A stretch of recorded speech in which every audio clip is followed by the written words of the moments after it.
everyone and welcome to Lizakuks.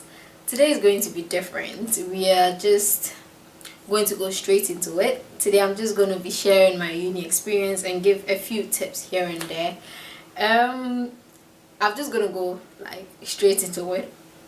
Also start beating about the bush. Okay, so the first thing about like this whole uni experience is moving out. Like when you get to know, oh, you've gotten your results are and you're excited about uni and everything, and you start packing bit by bit and all of that. And the most difficult part is when you get to the airport and you see your family members just all turning and you are going to board the plane and all of that.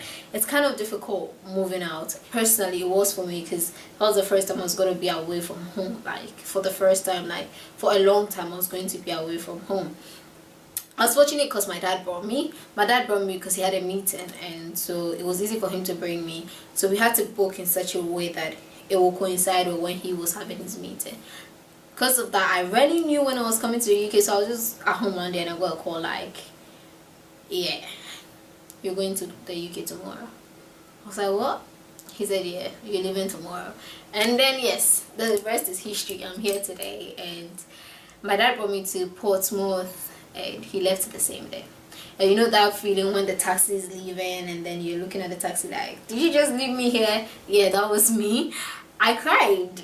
Yeah, is it embarrassing to cry? No, it's not embarrassing. It was my first time. You can't blame me. Okay, yes, I cried. I cried when my dad was leaving because it hit me. Like, you know that thing, you're in the plane, you're just cool, you're cruising, you get here, and then when my dad's taxi was leaving was when it hit me that I was going to be here alone. So yeah, I cried. I actually did cry. But my experience has been bittersweet. I've had my low moments and I've had my okay moments. So the first thing I'm going to talk about is place God first. When you get to uni, don't leave your morals at the airport. Don't do it. The fact that you're coming to uni does not mean you are a different person. You're still yourself. So whatever morals you had back home, just don't leave it at the airport. Don't leave at Heathrow and just go like, yo, I've arrived. Then you leave all your morals. No, you don't do that. So the first tip is to place God first. In your going, in your coming in, everything, as little as even coming to study, you just pray. There are times when it might be difficult because yeah, you keep going for lectures all the time and then you can't pray in the morning. But make sure you are still placing that man first. Like the man out there, I have so many testimonies I can share with you guys, but yo, Daddy has been good to me. The only thing I have to say to you is to just place God first. Once you have God in that boat, it's not going to sink. No matter what the devil tries to do, it's not going to sink. So make sure you have God first in that boat, and trust me, everything is going to go well for you. The second thing is accommodation. Yes, accommodation.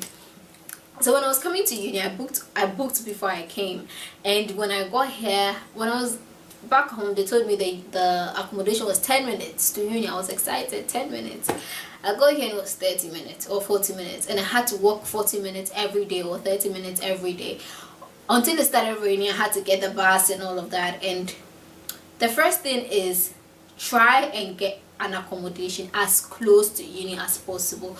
It helps you save a lot of money. You get to save a lot of money. Like, I was literally buying a bus pass like £60, and that was taking a lot of my money every month. So the first thing is like just try your best to get an accommodation very close to uni. Also, I had to live in a place where I was sharing the kitchen with almost 15 to 20 people because where I was living was quite huge, and it was not easy. You will have people who would use the pots and not clean them. The pots would be moldy. There are people who just leave their plates anywhere. You go and then you're like the spoons and everything are actually like out because everyone has used them and has not washed them. There were times when it was so disgusting. Very, very disgusting. You get people like that, you just even wonder where are they coming from. Well, personally, it wasn't like that back home, so I was just amused. People get cultural shocks when they come here from different angles, but I was just amused about how people can just leave their plates and not wash them and for it to become moldy and all of that. But you are going to encounter people like that. I was fortunate because I didn't share a bathroom, but my friends who were sharing a bathroom were telling me about how nasty it was. You go and you've seen someone shave and leave it, someone's hair Like, it was very disgusting. So you need to know where you're going to live. You need to know the people you're going to live with. If you have friends, book something with them.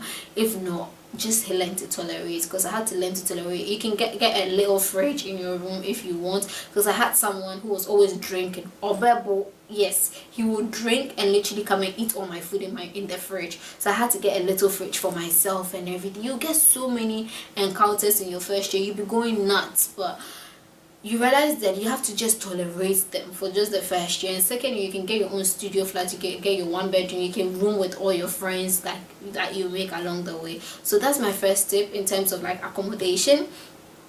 Also, the second thing I'm going to talk about is lectures. People don't think lectures are a big deal, especially when it comes to first year, but it is a big deal, because and also the problem I have with the fact that when I got here, everyone was saying, oh, just get a 40% and pass. No, don't get just a 40% and pass. Yes, a 40% is a pass, I understand. But why is your dad or your mom paying £10,000 and over for you to come in to just get a 40%? I don't get it. You came from Nigeria, Zambia, Tunisia, Uganda, Ghana, all these places, and you're just here to just get a 40%. It doesn't make sense. Aim higher.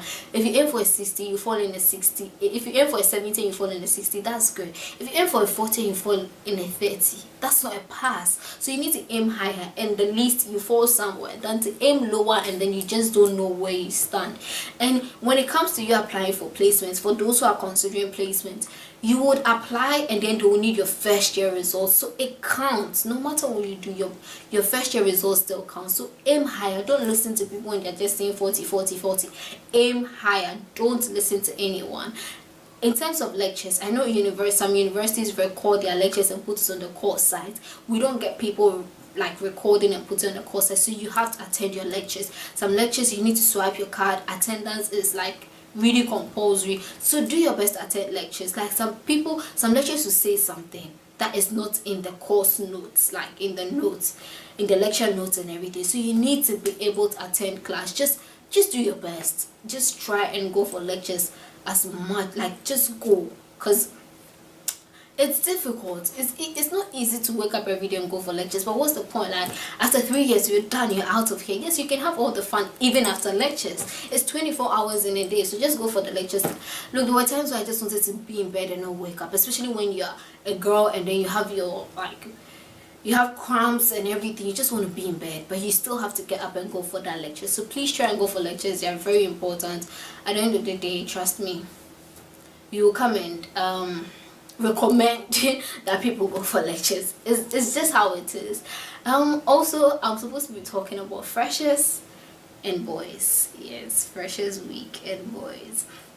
Okay, so I've not been to freshers week, and that is because the first year I came late. Second year I had to be in London for someone close to my house was having a surgery. Yes, I had to be there for the person's. I missed freshers weekend second year, so I'm hoping to go this time around to just go and have a feel of it. But if I know someone who has been to freshers week, I'll get them to come and talk about it. But boys, won't we all have something to say about boys? We all do. Yes, we do. Okay, so boys. So yeah, when you get to uni, you meet them. Different boys, different personalities. Some are really nice. Most of the guys I've met in uni are really nice. Some of them, you just come in with different character traits. Like you meet different guys and you're just wondering, where is this one from? And you're wondering, oh, thank God I met this one. So you meet different guys, but the only thing I'll tell you is to be very smart when it comes to boys. Be extra smart. That's when God comes in as well, in terms of praying about the little things. Yeah, you want to get a guy in first year, but why the rush? Why the rush? Yes, I heard in freshers week guys are waiting to get the fresh meat and all of that, but why the rush in getting a guy in first year when halfway through first year you don't even know where the heck he is? So just take your time. When you get to uni, take your time. Don't be all about boys. Just take your time. And the boys, don't be all about girls. Like, just take your time, because at the end of the day, I've met nice people and I've met people who are all about sex. Most of the guys here, some of them are all about sex, and that is the honest truth. They just want to get it and then that is it. They don't really care about who you are. So you need to take your time and be smart. I've said it, be very smart. Yeah, temptations are there. I'm not a saint. Temptations are there, but you need to be very, very smart. And that's when God comes in. You need to pray a lot and all of that. So yeah, that's for guys. I would love to share all my experiences about guys, but I'll share it along the way. So just be extra smart when it comes to boys. Don't rush. There's no need to rush about it. I'm going to talk about getting a job. When you get to uni, you can choose to get a job, no matter, depending on how flexible your timetable, and if you are someone who can multitask. There are people who are all about school and that's their focus. There are people who can balance the two. Well, first year my timetable was not flexible, same as second year, but I started working for summer holidays. So if you're someone who can work during school, just do it, because it helps you get money. Like, you're not always dependent on your parents, and it takes a lot of burden off your parents, because the amount of times you be calling them for money will reduce, because you kind of have a little that you can use when you run out of what your parents have given you. So getting a job is vital at a point, not all the time, because there are times when you become so all about money that you forget you're actually even in uni and stuff. So just try and get a job and try to balance the two. Getting a church is also very important. You should get a church, a good church that you can go to. It helps you, you know, when to a more like that fellowship. It helps you. You should get a church. You should get, the most important thing is also to get good friends. I didn't really get a lot of friends in first year. I was working with boys because my course was very male dominated. I didn't really have female friends until like after. I had them outside of my course, not necessarily for my course. So you're going to meet friends, but be friends with people who would, you know where you're going. Like, you get me? So as I said, just be who you are. I don't club. Personally, I don't really club. So I can't be making friends who are all about clubbing. So most of my friends don't club. Like the 2 or 3 people I work with don't club. So I'm not like tempted to club. And I have friends who don't drink, so I'm not tempted to drink, stuff like that. So I work with people who are able to tolerate, like they're just able to love me for who I am, not necessarily tolerate me, but they love me for who I am. Also, you get people who just be tolerating you because, oh yeah, she's like that, but yeah, let's just tag her. No, you don't want to be that in quotes that girl that everyone just wants to be with just for being with sake, like stuff like that. You just want to be appreciated for who you are. So if I'm all about movies, all my friends kind of like movies, so yeah, we watch movies. I do have friends who club, yes, but it's not like, because I know who I am, I'm not tempted to follow them to go and club. So you need to make good friends who would be able to tag you, and like they just hold your hands and you know they are with you and stuff. So even about friends, I literally prayed about little things like, God help me to get good friends. In first year, I was literally, if there's something like friendless, but yeah, but I started getting friends in like second year, and most of my friends I've gotten are, they are good. Like they think about the future, they are able to chat with me, and we know, whoa, we are chatting, like girls are chatting. So you need to get girls, like female friends or male friends, who are able to think, they are able to, you know, you have a future, like you know what you guys are doing and everything. So get good friends. These are the few tips I'm going to give you today. And before I go off, I don't know if you can see this beautiful bracelet I'm wearing. So this is by Paysold Foundation, my charity organization, and we're selling these bracelets to raise funds for less privileged children in Ghana. We are making school bags for them. I've also gotten good news of 2 of my beautiful sisters, daughters in one of the orphanages. They just passed their BC and they need money to get into secondary school, so we need to pay their school fees. So all this is for that. If you just want one just to support, I have the black one and I have the blue one. I'll put pictures down. All you have to do is to email. I'll put my email, and then you can get one for yourself. And then yes, it's very beautiful. You can get one for yourself just to support. Thank you so much. I hope these tips are kind of like vital. Just don't forget to budget before I leave. You need to budget. You need to be very organized. You need to budget as well. Budget a lot. It helps you save a lot of money by the time you're done with uni. Don't forget that.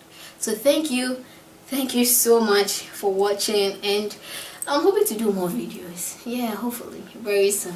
Thank you so much for watching, and God bless you. Stay blessed and all the best in uni. Just go do you, and I can't wait to hear all the testimonies, all the experiences. I'm going to have friends come over to come and share theirs. But thank you for watching. God bless you. Love you. Bye.